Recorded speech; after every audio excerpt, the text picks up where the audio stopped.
Aquarius, kamusta kayo? Hope you're all doing well. And welcome back to 1111 Pinoy Tarot. In today's reading, tingnan natin ang inyong romantic love relationship or situationship. Ano yung energy ng person mo towards you and towards the connection. Aquarius.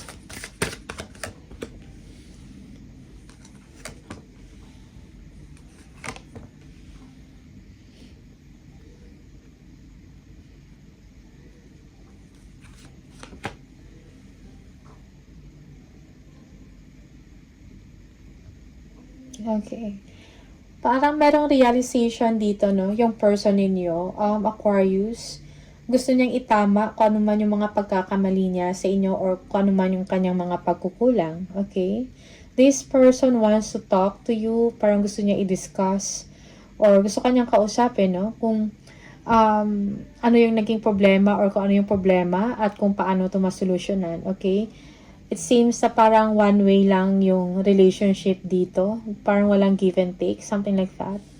Alright? Also, maybe this person, your person also is thinking about himself or herself, about the future. Kung ano talaga yung gusto niya sa buhay. Or siguro, maybe he or she is chasing her dreams, no? Or his dreams. May mga pangarap din siya siguro. Or maybe this person is bumabiyahe. Something like that. Okay? Yeah. But this person wants also to talk to you. Yeah. Okay, parang gusto kanyang makausap, gusto kanyang tawagan. Okay. Alright, tingnan natin from the tarot. Ano yung energy ng person mo towards you and towards the connection. Okay.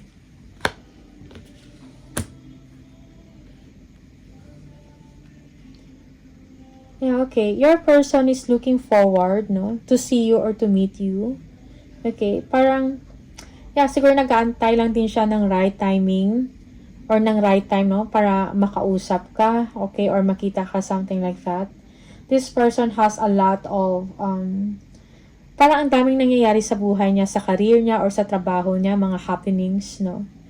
Yeah, and your person thinks also that you know, you are independent, financially secured, no? Yung parang kaya mo din, no, na wala siya. You are independent, kumbaga. Alright? Yung parang hindi ka, parang okay lang kung nandyan siya, okay lang din kung hindi kayo nag-uusap. Okay? But this person is really looking forward, no, to talk to you, to see you. Okay? For some of you, this person, parang naalala niya yung mga past nyo dati, yung mga sweet memories, something like that. Alright? Maybe this person cannot get over you, no? Kung meron mang hiwalayan na nangyari. Alright? Yeah. Just take what resonates for you. Sometimes reverse yung role, no? Or baliktad. Yeah. Okay. Yeah. Siguro madami lang din tong ginagawa yung person na to. Or maybe this person, no? Kung gusto niya man magkapag-usap, gusto niya yung peaceful lang or yung maayos, yung walang, ano tawag dito? Blaming, something like that. Parang ayaw niya na parang merong attack moment, something like that. No? Yung smooth lang na pag-uusap, no, swabe lang, something like that. Okay?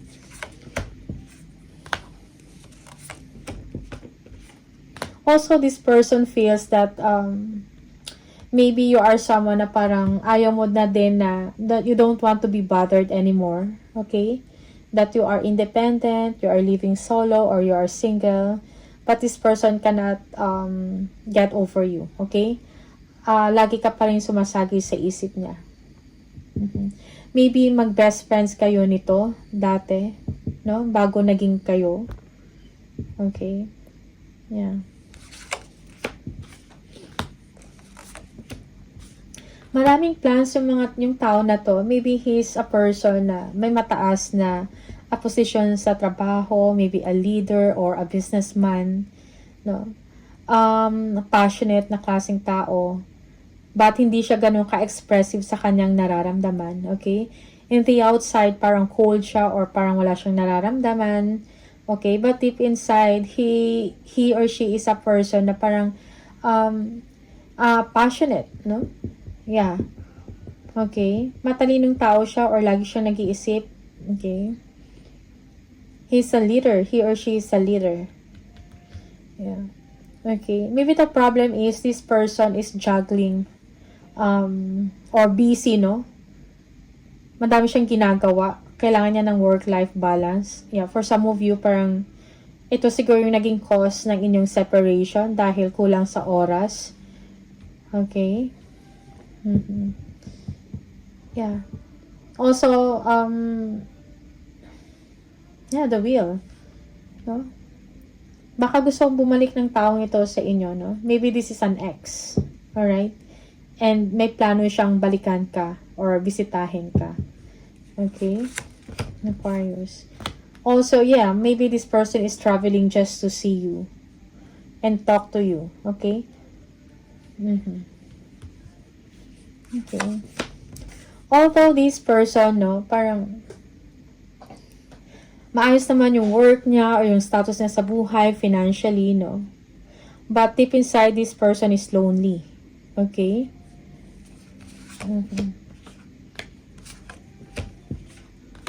Yeah. This person might be obsessed, no? Sa inyo. Alright? To the point na parang nagiging toxic na rin siya. Okay? There is also parang conflict, arguments, mga nonsense fighting. Okay? But this person also is thinking or parang nagsustalk, no, about you sa social media, yung profile niyo, chine-check kung anong ginagawa. Or maybe this person is obsessed, no, thinking about you. At kumukuha lang siya din ng mga information kung ano yung nangyayari sa'yo, anong meron ka, or may nararamdaman ka pa ba sa kanya, or interesado ka pa ba sa kanya, or hindi. Okay? Yeah, that's kind of energy.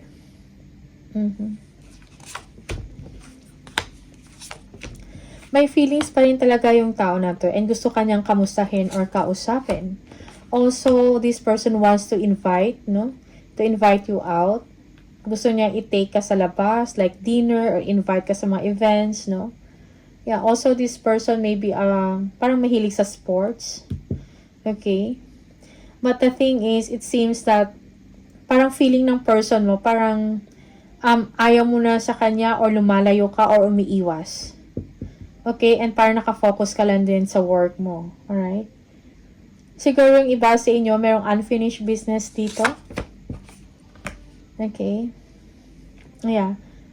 Parang gusto mo lang din talaga magkaayos kayo, no? Kung meron man kayong unfinished business or hindi man kayo magkasundo before or yeah, parang gusto lang din siguro ng person na to na magkaayos lang kayong dalawa, okay? Magkaroon ng balance, no?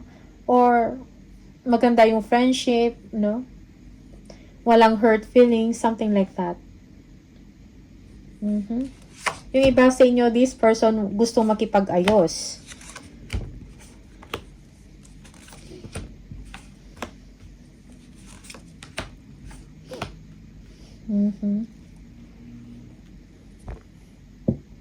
Yeah.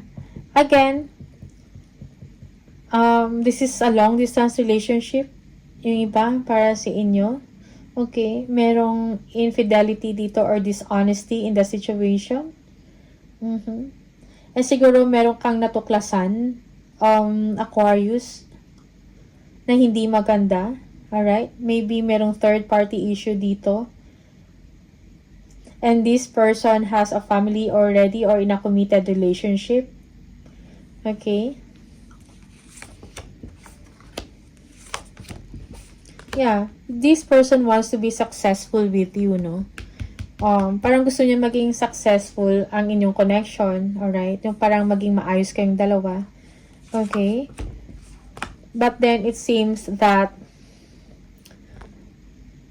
feeling ng person mo, this person also is regretful, no? Sa nangyari, okay? And this is something na parang merong guilt feeling dito sa part niya. Merong separation because of this, because of a third party. Okay?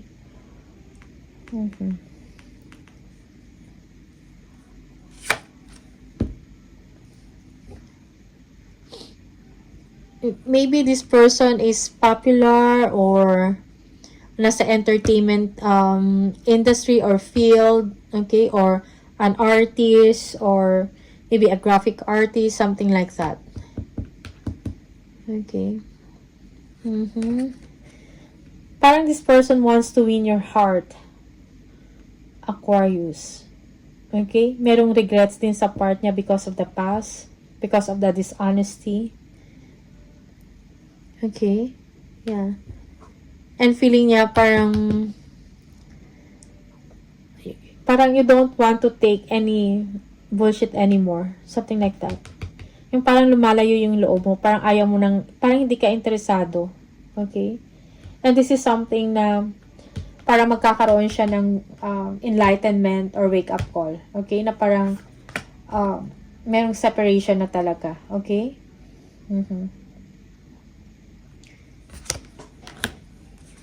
The world. Yeah. Merong ending dito in the connection or the relationship, and this person is really hurt. Okay? Yeah, merong ending. Okay, and now this person is parang nakafocus na lang din about sa future niya, no? Sa kanyang career, sa trabaho niya, sa kanyang ginagawa, no? Maybe this person also is planning to purchase a land, a house, no? Yeah, na makapagbigay sa kanya ng security. Alright? Merong disappointment dito sa part ng person mo. Okay? Yeah, again, parang hindi talaga siya makamove on sa inyo, Aquarius. Alright? Yeah. Although nagigain niya na yung confidence niya, yung drive sa sarili niya, the willpower to pursue, no, kung ano man yung gusto niya mangyari sa work niya or sa career niya. Okay?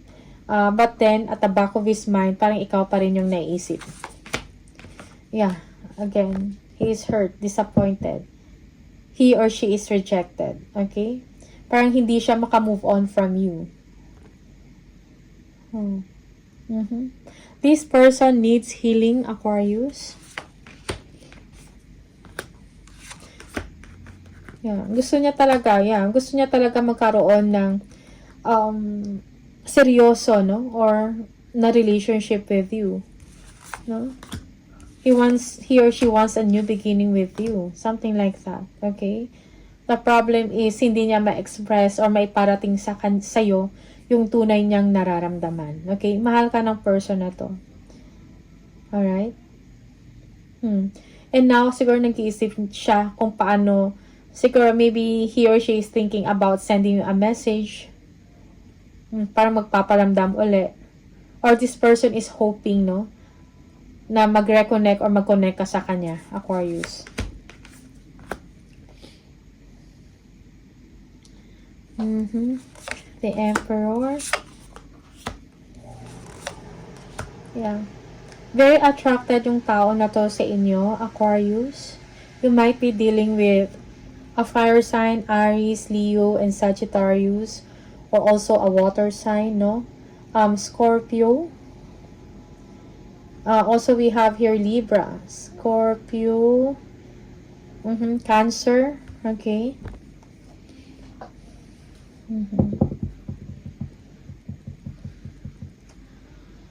Yeah, for some of you, this person, meron siyang may doubt siya, no, sa sarili niyang kakayahan. Parang feeling niya hindi siya ganun ka-attracted or hindi mo siya gusto. Okay, at meron kang ibang gusto. Alright? This person is jealous. Okay? Yeah, this person at least, no, parang gusto niya makipag, ano tawag doon? Yung makipag-bond sa inyo, bonding. Pero parang wala siyang kakayahan. Okay, parang meron siyang doubt sa sarili or sometimes yung emotion niya, no, up and down. Okay, meron siyang mga fears, insecurities.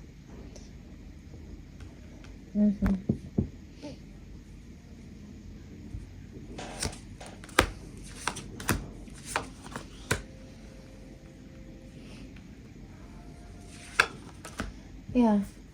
gusto ka talaga ng tao na to, even, no, parang commitment, meron dito, okay? Parang ikaw yung tao na siguro gusto niyang i-pursue yung parang magiging lifelong partner, something like that. And parang hindi siya makaget over, parang meron ditong panghihinayang or anxiety sa part niya, okay? Just take what resonates for you. Sometimes, it's the other way around, no? Iba yung, reverse yung role. So, parang walang ibang choice yung person na to but to walk away, no? And look for something meaningful sa buhay niya. Okay? But it's clear that this person, parang hindi siya makaget over sa inyo. Parang nag-worry or lagi kanyang naisip, napupuyat siya. Huh? Yeah. He or she is thinking about you. Parang nagwi-wish siya, no? Wishing, no? Na sana, maging kayo or bigyan mo siya ng opportunity at chance, no? Na ma-improve niya sa'yo yung love, no? Yung love niya sa'yo. Okay? Aquarius? Yeah. You might also be dealing with maybe a Taurus, Gemini. Okay? This person is in love with you, Aquarius. But it's quite parang imposible, no? Parang nawawalan siya ng pag-asa or ng hope. Okay?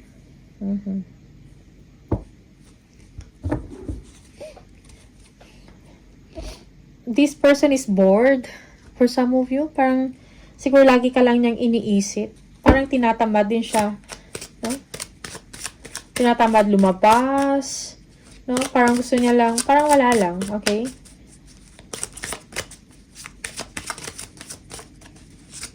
That's for some of you. Okay. So far, ito yung mga energy na lumalabas. Just take what resonates for you. Aquarius.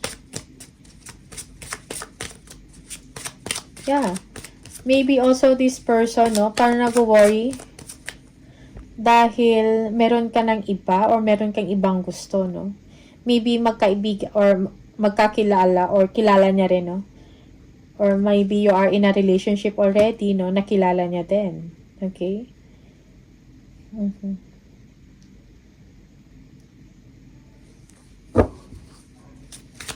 Tingnan natin. Additional message. I lost myself for a little while. Okay. I look for you everywhere.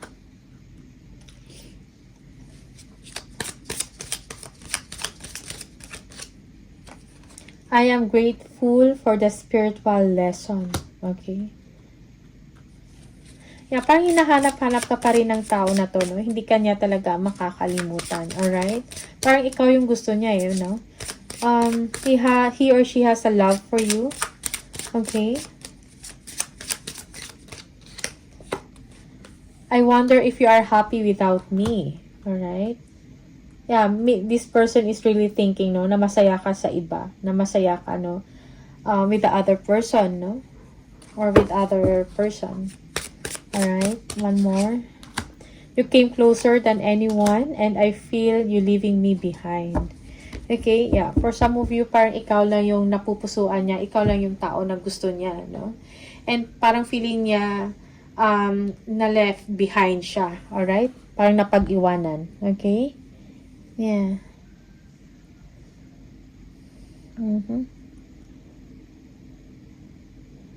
This person is crazy for you, Aquarius. But then, parang disappointment because you need to move forward, no? Maybe you have a partner already or you are already in a relationship and hindi pwede you cannot commit with this person or hindi kayo pwedeng maging kayo, alright? Yeah. Okay? So, Aquarius, these are the messages for you. All the best sa inyong love relationship or situationship. And see you on the next video. Bye!